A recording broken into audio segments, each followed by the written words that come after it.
Today, we're going to see why this is in the dumpster.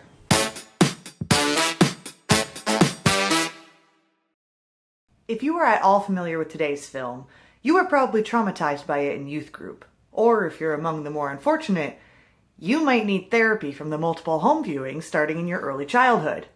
I am of course referring to that classic Christian exploitation film, A Thief in the Night. A Thief in the Night was released in 1972, and it's said to be the inspiration for the numerous other Christian apocalyptic films we would be subjected to over the next few decades. So, Nicolas Cage, if you're still looking for someone to blame for Left Behind, no, that's still on you. The sole purpose of these films is to scare people into becoming a Christian so none of the horrible things that happen to the people in the film will happen to them.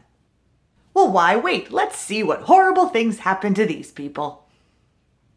The film starts with literally 10 seconds of a black screen and a ticking sound. Which means we're in for a bomb. A quote from Jesus Christ appears telling the viewer to keep a sharp lookout because no one knows when he will come.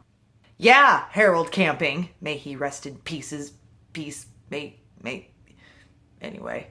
Jesus tells the viewer to not let him find them sleeping. Jesus, if you come at midnight like you said was a possibility and you find people sleeping, that one's on you. The radio announces that millions of people have disappeared sometime during the night. Patty, our protagonist, wakes up to find her husband is gone, his running electric razor in the bathroom sink. Our electric bill's gonna suck this year. The radio says it could be the rapture, it's possibly the rapture, but don't panic because nobody knows if it's the rapture.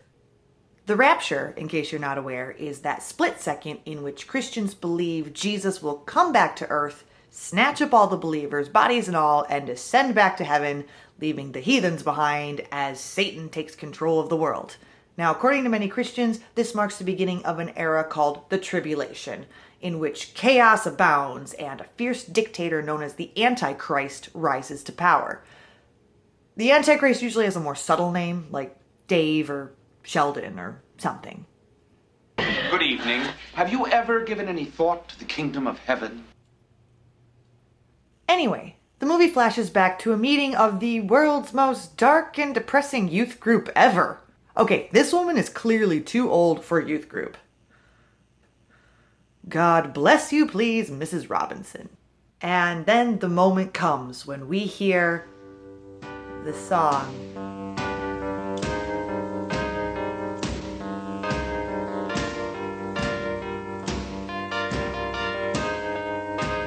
The song is that smash hit, I Wish We'd All Been Ready, written by the man referred to as the father of Christian rock, Larry Norman, performed here by a group called the Fish Market Combo. Welcome to Long John Silver's. Would you like to try our Fish Market Combo with awkward guilt sauce and a tall glass of immobilizing sadness? I won't make you suffer through much of the song right now, but don't worry. The cover of your choice is available from any of the artists listed here. Why, Tennessee Ernie Ford, why? Filmed on location in Iowa. Naturally, America's film mecca, yeah. A man and wife asleep in bed. She hears a noise and turns her head. He's gone. I wish we'd all been ready. Listen, guys, a plan's been made. Jim Jones has brought a fresh batch of Kool-Aid. I think we all are ready. It turns out the youth group meeting in Oblivion is actually a place called Teen Town at the local carnival, where everyone is being laughed at by an out-of-shape clown.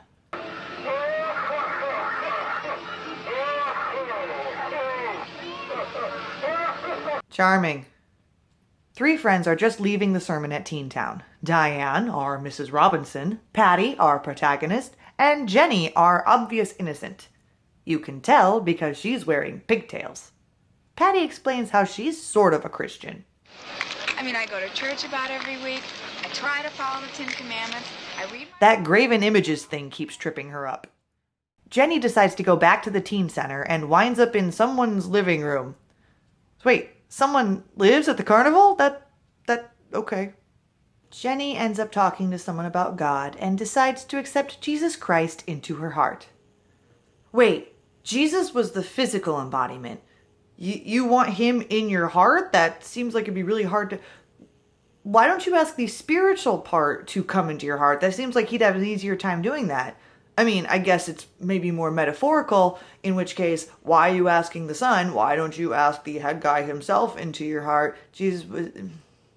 Am I thinking too hard about this? Meanwhile, Patty and Diane meet porn stash Jerry and cowboy Jim. Every system has been thoroughly checked, and the entire flight is guaranteed not to fail.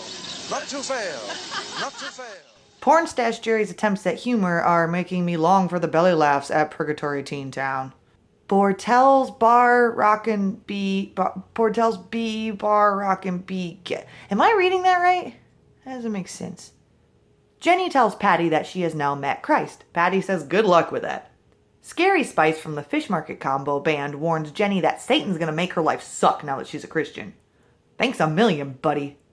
The men wander out and point at the dam while the women sit around the table and chat about sex and the end of the world. As you do. Scary Spice preaches to everyone that the end of the world is coming sometime, nobody knows when, etc., etc. I told you all about that. Porn stash ain't buying it, but Scary Spice is looking forward to it. Maybe he's hoping he'll have better hair in heaven. Apparently, this is Patty's minister. Ask yourself, would I appreciate beauty any less if Jesus were not virgin born? If they appreciated beauty at all, they wouldn't be listening to you right now. Patty's minister is basically telling everyone in this sermon that the Bible is only a poetic expression and not meant to be taken literally, because if they as flawed humans would not send another human to a fiery pit, why would a perfect God? Not a bad point, actually, but it's obvious that this film is using it as a straw man stance to show this guy is not a real Christian, is probably not going to be taken up in the rapture. It's just a guess, but the rapture is probably going to happen at some point in this film. Repent. The kingdom of heaven is at hand. Shut up, Howard Hessman. Believe in a real Adam. Believe in a real Eve. Believe in a real serpent. Movies, stop trying to link together scenes in cutesy ways. If your plot doesn't link your scenes together, they shouldn't be linked together. Patty's boyfriend Jim deserves exactly what he is about to get for not noticing that one of the poisonous snake pens behind him is clearly open. Okay, snakes normally don't attack unless provoked, so unless Jim is putting together a torture chamber for the cobra and the cobra has figured this out, this scene shouldn't end in the way that it's clearly alluding to... Okay. Jim is rushed to the hospital. Lucky him, Pornstash is there to work on Jim. Oh, good, we missed you, buddy. Patty is told by this random guy that Jim is allergic to horse serum and therefore cannot take the regular antidote. So they track down a snake farmer who has been bitten so many times that his blood has built up an immunity. They plan on giving Jim a blood transfusion using this snake farmer's blood. Sure. Someone calls a minister, apparently for potential last rites, and he prays that Jim will come to know God before he dies. Not sure about the ethics about praying this over an unconsenting, unconscious non-Christian. I won't tell. Jim lives, and instead of get well flowers, somebody bought him this thrift shop armoire.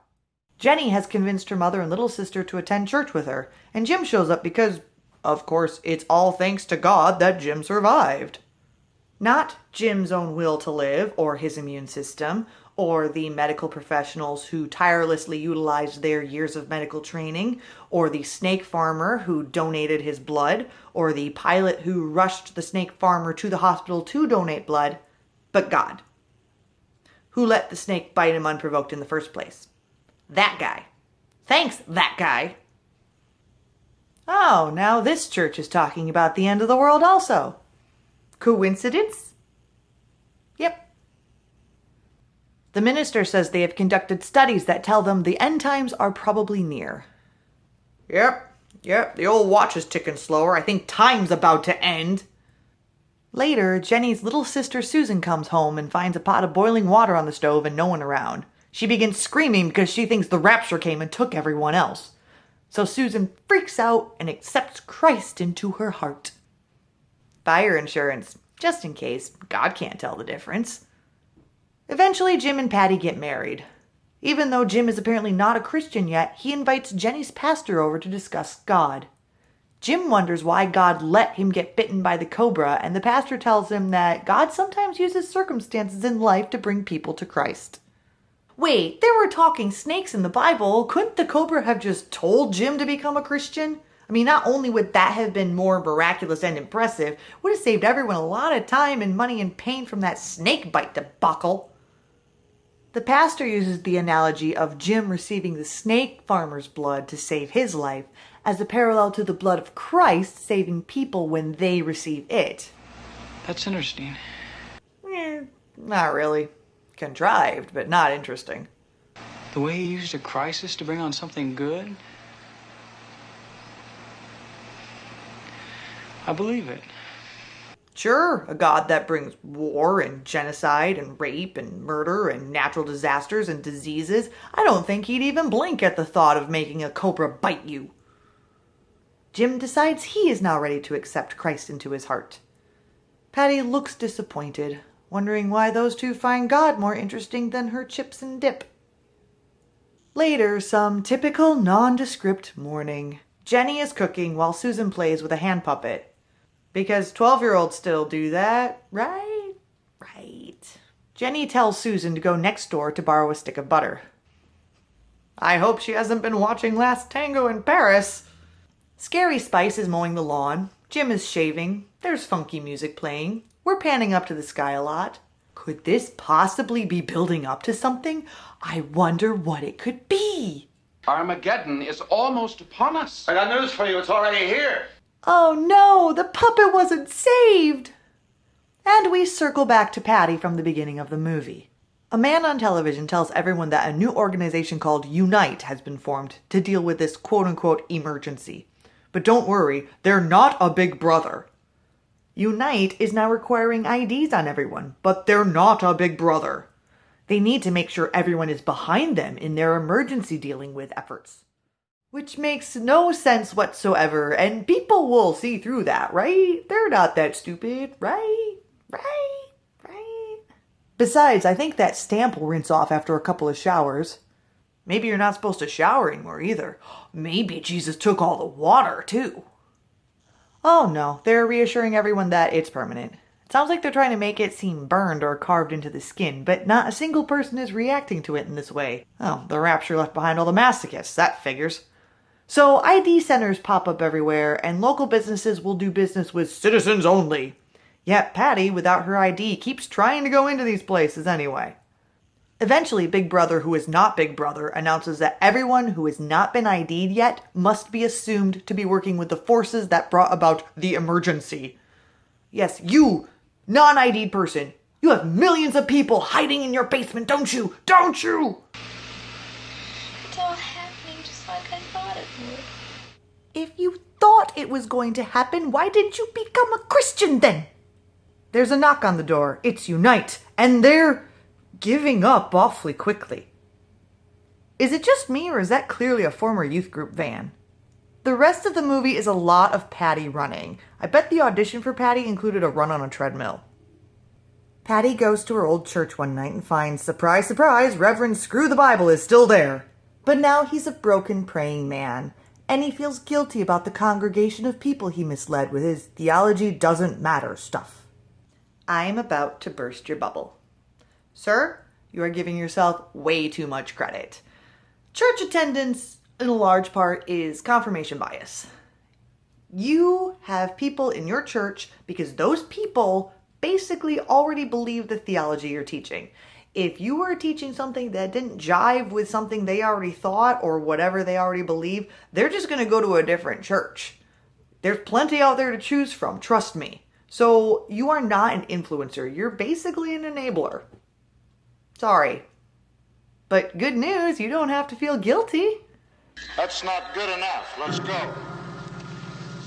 You can feel guilty about that if you want to. Patty tells the prison matron she is not going to get the mark because it's evil. The matron tries to convince her that the government ruled out the rapture as an explanation. Does this look like a 666 to you? In binary code, yes, we're onto you, movie. Interesting how they're calling millions of people disappearing an emergency. I guess sudden lack of religious people took too long to say. The matron tells Patty that her pastor ended up siding with them and seeing that there was no evil involved. This randomly leads the matron to take Patty outside, where she sees that her pastor is apparently dead? Talk about piss poor timing. In an epic fight scene, Patty breaks free from the matron. Then there's more of Patty running, and running, and running. This infuriates the guards at Unite so much they keep turning the wrong way down one-way streets. Patty comes up with an idea. Diane. Surely sweet, innocent Mrs. Robinson wouldn't have gotten the mark. And I am the Antichrist. Good. I was always a sucker for beef. No, this plan seems pretty solid. Diane tells Patty to meet Pornstash at the dam, so Patty steals the Unite van. Satan's reign over the earth is going well so far, don't you think? Oh, now they have helicopters. When the helicopter catches up to her, Patty crouches down, and it hovers for a second, then takes off.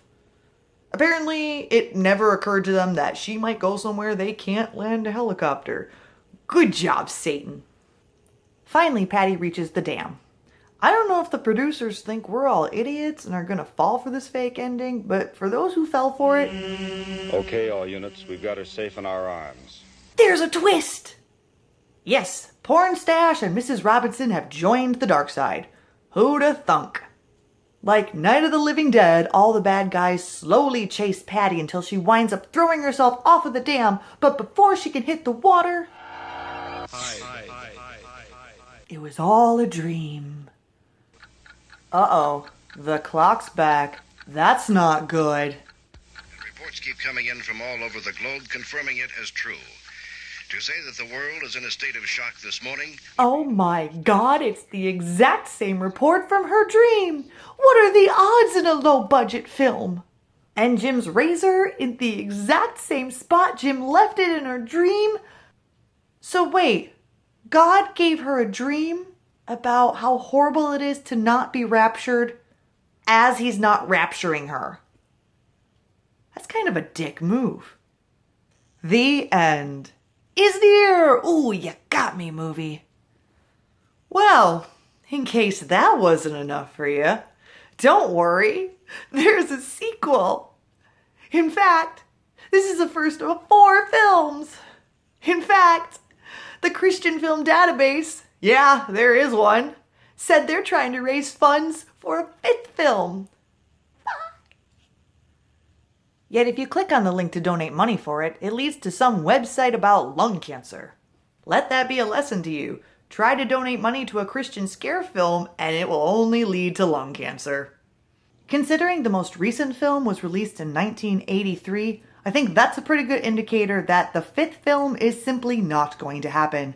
Sorry, people still asking about it as of 2016. So why is this film in the dumpster, you may be asking? Because it's shit, that's why. Whether you're a Christian or not, it's horrible to think of God as some mob boss sending his enforcers out to scare you into Christianity. That's a nice soul you got there. Be a shame if something were to happen to it for eternity. The people that like this film, not in an ironic sense, must like it like they like a friend's art project or a child's school play. Good job, brothers and sisters in Christ. There's not any other way to not see the obvious flaws in this film. Even if the intentions are good, it's still just a shitty movie. The acting is terrible, the script stilted, the plot outrageous, the cinematography shoddy. No pun intended. Well, not much, at least. Do I recommend this film? Well, quite frankly, no. I mean, with alcohol and a few heathen friends, sure, it could be a good riff, but the film clearly has an agenda that's hard to condone, and should that be supported? Probably not. If you can view it for free, then vaya con Dios. Just know what the hell you're getting yourself into. But your souls are in danger! Howard? In fact, for some of you who watched it as a child, riffing on it as an adult might be a good way to get over the trauma that you experienced when you were younger.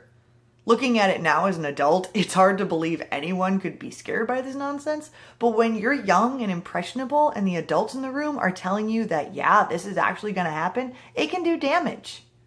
The numerous reviews on IMDb are evidence of this. So yeah, I might recommend it to those people as a form of therapy. As for me, I think I'm going to bury this back in the dumpster. Maybe I'll set it on fire first.